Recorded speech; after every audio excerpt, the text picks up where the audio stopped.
경기도 화성시 우음도. 캄캄한 밤, 인적 없는 갈대밭에 나타난 차량. 그리고 그곳에 남겨진 사건의 흔적. 바로 앙상한 백골이었다.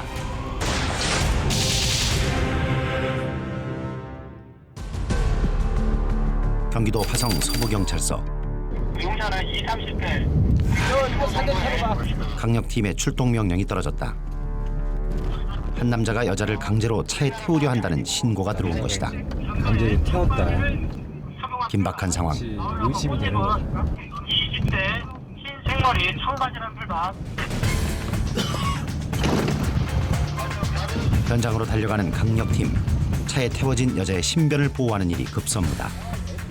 다행히도 사건은 연인 사이에서 벌어진 해프닝으로 밝혀졌다. 보는 사람들이 오해를 하고 신고를 한 것 같다고. 조사해 얘기해봐. 하지만 이곳에선 여성 대상 범죄라면 크든 작든 긴장을 늦추지 않는다. 경찰서 자체가 이제 생기게 된 게 사실 그 여성 범죄 때문에 이제 경찰서가 갑자기 생기게 된 거 아니에요. 그래서 여성 관련, 특히 이제 납치 관련해서 신고가 이루어지면 뭐 전 경찰서 병력 지금 보시는 것 같이 올 투입돼 버립니다.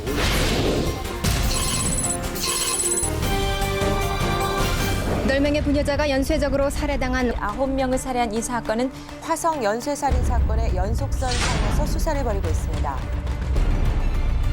도시와 농촌의 형태가 겹쳐진 경기도 화성시. 개발되지 않은 외딴 지역이 많은 탓에 여성 관련 범죄의 발생지로 언론에 자주 거론됐다. 10명의 부녀자가 목숨을 잃은 화성 연쇄살인 사건. 그리고 2008년 전국을 공포로 몰아넣은 강호순 사건의 5번째 살해 현장으로 또 한 번 신문과 방송에 등장했다. 지난해 11월 그런데 2008년 11월 의문의 백골이 발견되면서 경찰은 또다시 술렁대기 시작했다. 이게 이제 상대가 외진 장소거든요. 그래서 이 외진 장소에서 발견됐다는 것 자체가 상당히 의외였고요. 경찰서가 문을 연 지 7개월 만에 발생한 첫 강력 사건. 24명의 강력 팀원 모두 이 사건에 투입됐다. 그때 사체가 아마 이쪽에서 발견된 걸로 제가 알고 있습니다.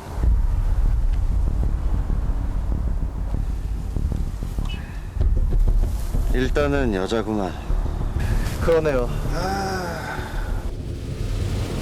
사건은 막막하기만 했다. 남겨진 옷가지로 여성이란 단서는 추측이 가능한 상황. 하지만 혈흔도 징후도 없었다. 강력팀에게 주어진 단서는 언제 버려진 것인지도 모르는 백골 하나뿐이었다. 경찰은 곧바로 백골 분석에 들어갔다. 이어서 죽음기가 여긴 아닌 것 같아. 다른 데서 죽이고 옮긴 거지. 더군다나 사체엔 신발이 안 보여. 실내에서 죽은 거야. 그러네. 뼈 하나만 가지고 신원을 어떻게 파악한다?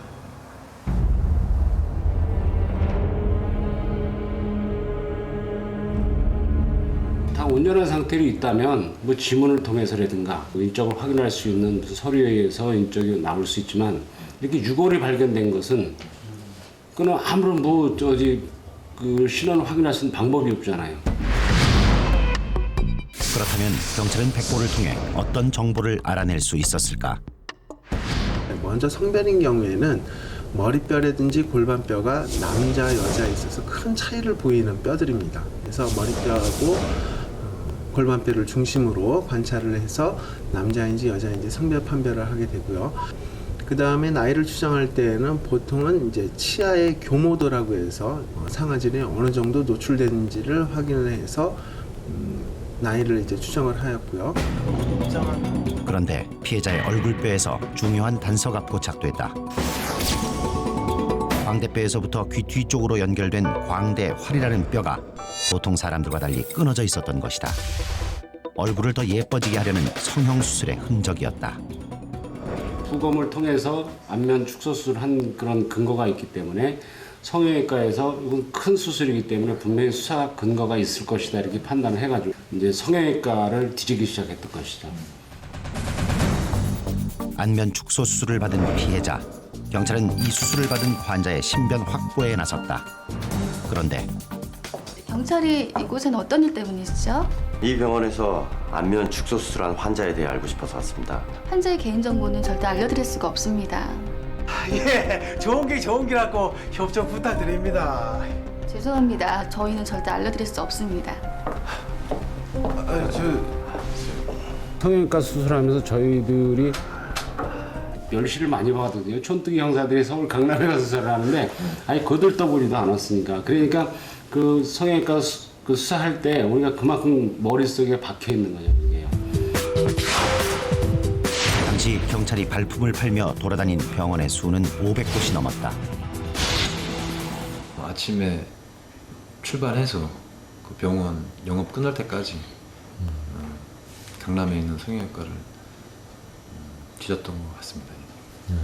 그리고 천신만고 끝에 1,900여 명의 명단을 얻어냈다. 이제 신원이 확인되지 않은 66명에 대해서 이제 그 DNA 일치 여부로 신원을 확인하려고 그 사람들 그 조회를 해서 부모들을 다 찾아냈죠. 그 중에서 이제 하나가 그 유골 DNA하고 일치하는 게 딱 나온 거예요. 그래서 이제 피해자 신원이 확인되게 된 거죠. 30대 여자, 그리고 안면 축소 수술을 받은 흔적. 이를 토대로 2개월간 끈질기게 추적한 결과 피해자의 신원이 드러났다. 저요? 유흥업소에서 일하던 김미림이었다.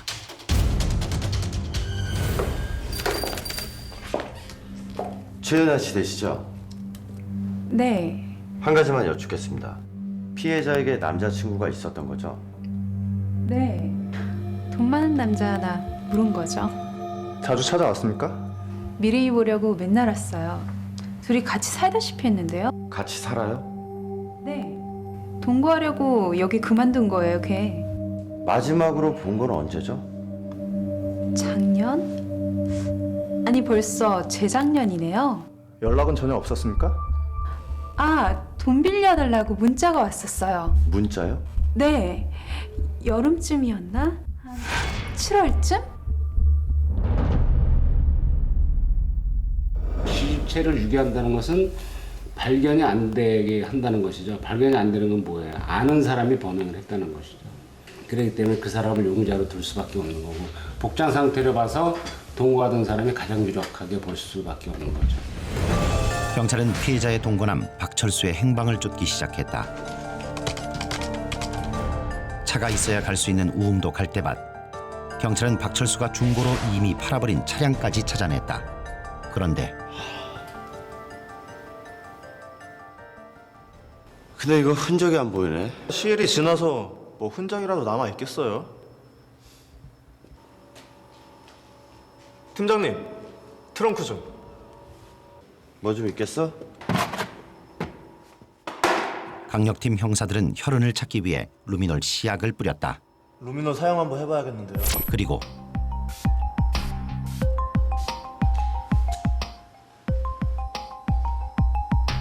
잡았어.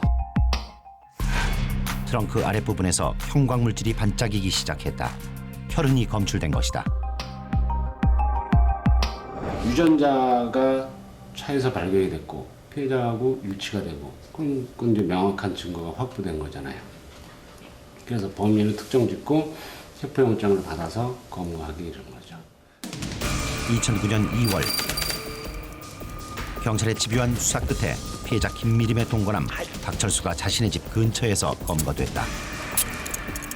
화성시 우음도에서 백골 시신이 발견된 지 석 달 만의 일이었다.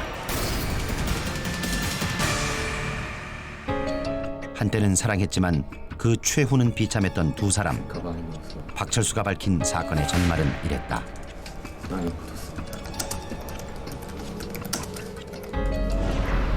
유흥업소에서 김미림을 만난 박철수는 그녀에게 푹 빠져 날마다 가게에 들렀다. 난 오빠 좀 더 자주 보고 싶은데. 그러면 나하고 같이 살자. 내가 진짜 후회하지 않게 해줄게. 사귈 때는 오락실을 하면서 이제 돈이 많으니까 동거는 과정에서 이제 오락실 단속이 되고 망하니까 자기 돈이 없잖아요. 없고 이제 백수로 놀다시피 왔다 갔다 하고 그러면 이제 여자가 뭐 볼다시피 하니까 이제 다툼이 벌어지기 시작한 거죠. 두 사람의 행복은 돈 문제로 서서히 무너지기 시작했다. 왔어? 오늘 그냥 완전 밤 새서 일하고 왔네? 돈 한 푼 벌지 못한 채 김미림의 집에 얹혀 살던 동거남 박철수. 그래, 너랑 끝이야. 구질구질해서 못 살겠어. 너랑 못 살겠어. 당장 나가. 우리 집에서 나가. 꺼져! 진짜! 결국 김미림은 그에게 이별을 통보했다.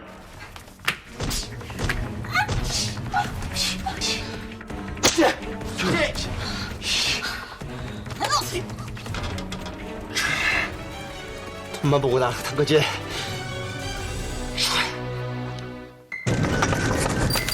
무작정 달려온 밤길, 그 끝에서 박철수는 우음도 갈대밭을 발견했다.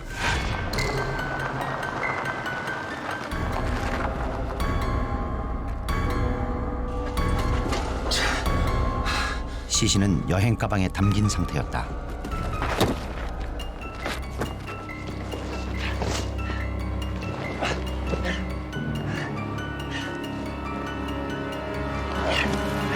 그렇게 김미림의 시신은 백골이 될 때까지 1년 7개월 동안 방치됐다.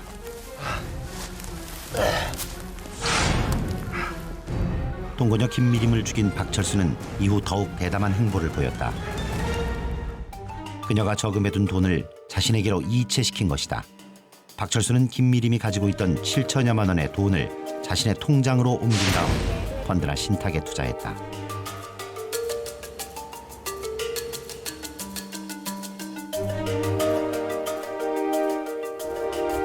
한편 김미림이 사망하고 석 달이 지날 때까지도 그녀의 친구들에게 일부러 문자를 보냈다. 김미림이 살아있는 것처럼 위장하기 위해서였다.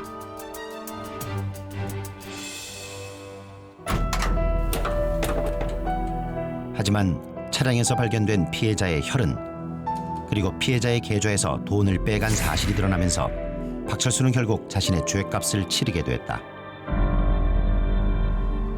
화성사업도 처음에 그 개발할 때 투입된 인원이 형사들은 24명뿐이 안 되거든요. 1949명이라는 것을 일일이 확인하기가 그렇게 쉬운 일이 아니죠. 꼼꼼하게 다 확인해서 배제할 사람은 배제하고 수사 대상에 올리는 사람은 끝까지 가서 DNA까지 채취해서 비교할 수 있었다는 그런 끈기는 똘똘 뭉친 그런 형사들은 뭔가 보여주기 위해서라도 해야 되겠다는 그런 각오가 대단했던 거죠. 낮에도 밤에도 쉴 틈 없이 범죄와 싸우는 강력팀 사람들. 그들에겐 남다른 사명감이 있다. 해결되지 않는 사건은 없다. 반드시 해결해야 된다는 그런 사명감 들기 때문에 백골 하나로 피해자의 신원을 확인하고 범인 검거까지 성공한 화성 서부경찰서 강력팀. 사소한 흔적도 놓치지 않는 이들의 끈질긴 노력은 수사의 모범 답안으로 평가받고 있다.